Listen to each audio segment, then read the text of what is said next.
it doesn't happen. So somebody has told Donald Trump, no, you do not have the authority to tell me what to do. Update, Smithsonian Institute. The institution defies Trump's order to fire the director, put it up for a mass. We still got some folk that have heart and care about showing it.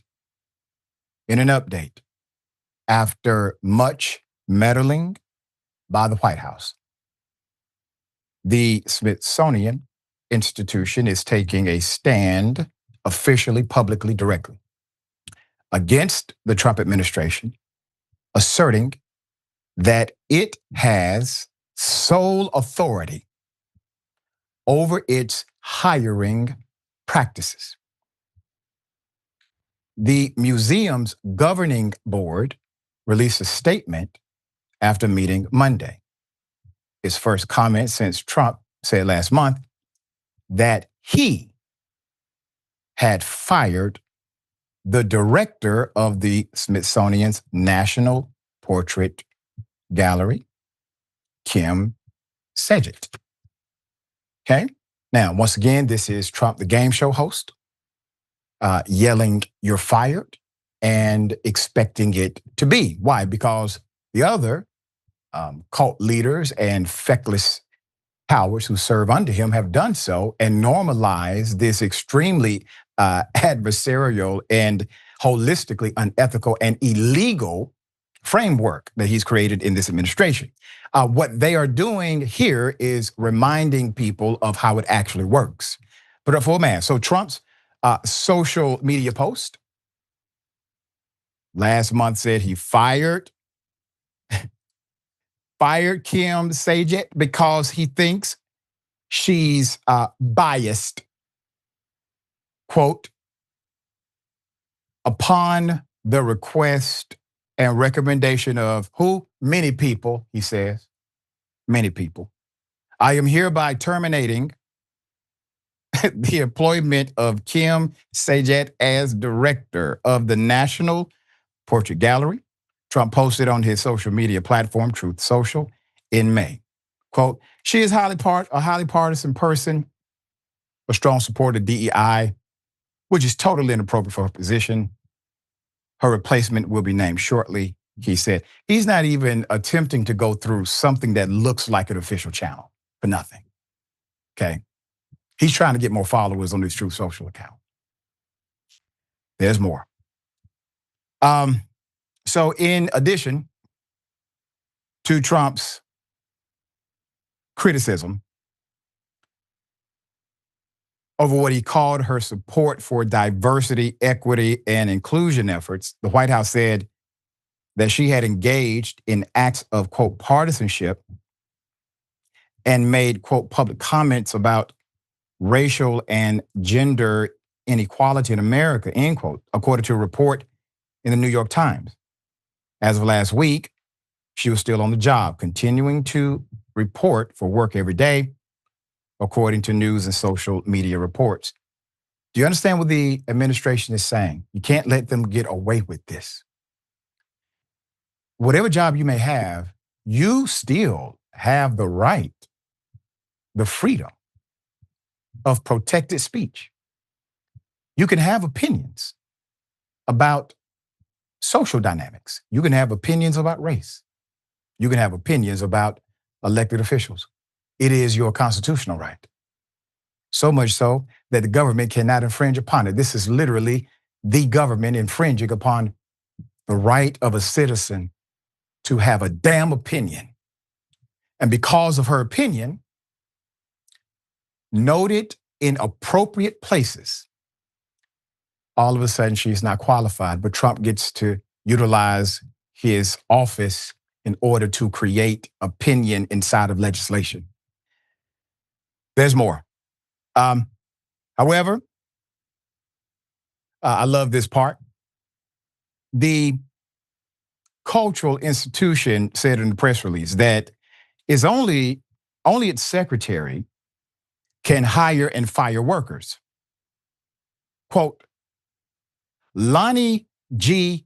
Bunch, is the secretary, has the support of the Board of Regents, and in his authority and management of the Smithsonian, quote, all personnel decisions are made by and subject to the direction of the secretary with oversight by the board, end quote. Bunch, the founding director of the Smithsonian's National Museum of African American History, oversees the Smithsonian's 21 museums, 21 libraries, National Zoo, numerous research centers, education programs. Lonnie ain't playing the radio with him. Give a damn what you said. Lonnie is very clear. He has the governing authority. Now, the Trump administration, they have gotten away with this with other nonprofits that are partially funded by the federal government. It looks like Lonnie and his whole team, they're leading by example. So the VP got involved because he literally has no other job. So he decided to opine on this matter. Was also at the quarterly meeting where Trump's announcement of firing was discussed. The board promised to review the exhibits and displays. It should also be noted that after Trump's executive order in January declaring DEI a great evil, he said, quote, it's illegal and immoral. He doesn't get to write laws, by the way, but he said it. The Smithsonian closed its diversity office, froze hiring for federal positions, and ordered its staff to return to the office in April. Now, here's an example of other things the White House has decided to meddle in and we've basically normalized.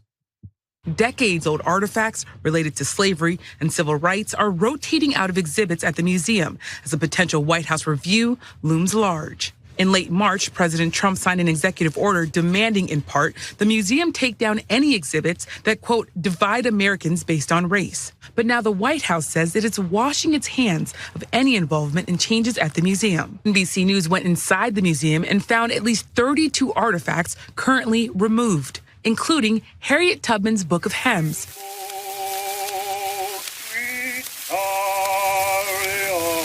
Gospels believed to have been sung as she led enslaved people to freedom through the Underground Railroad. And the narrative of the life of Frederick Douglass, the memoir of one of the most important leaders in the abolitionist movement. Both items gifted to the Smithsonian. The institution pushing back on critics, saying on their website, quote, claims that objects have been removed for reasons other than adherence to standard loan agreements or museum practices are false.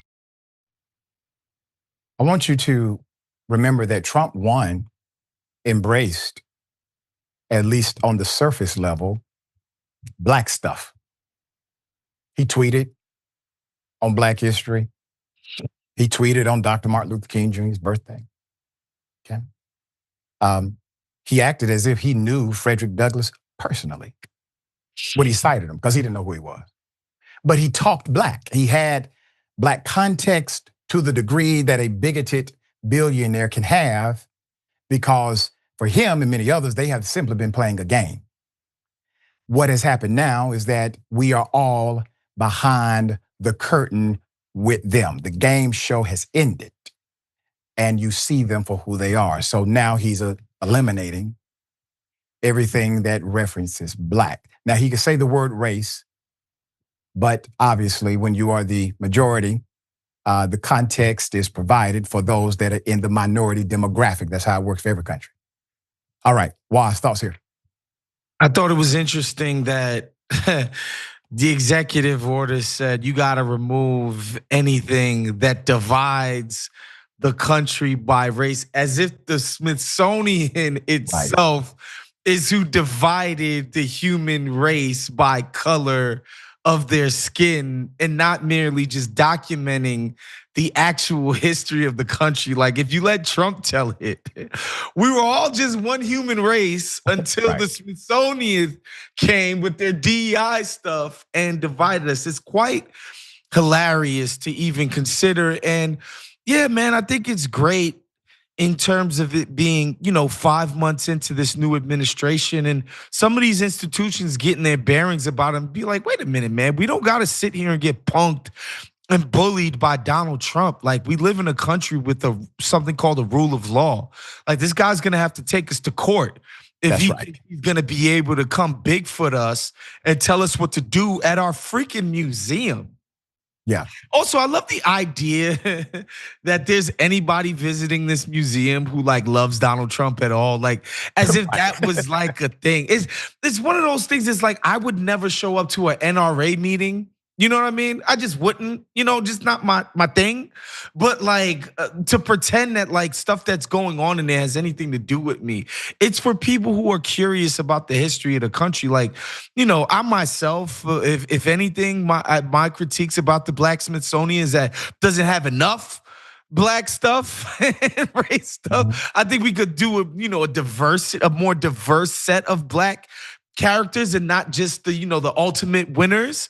But the idea that it's too racial or too divisive is just absolutely crazy, dude. And I'm glad that these guys are stepping up and challenging this guy.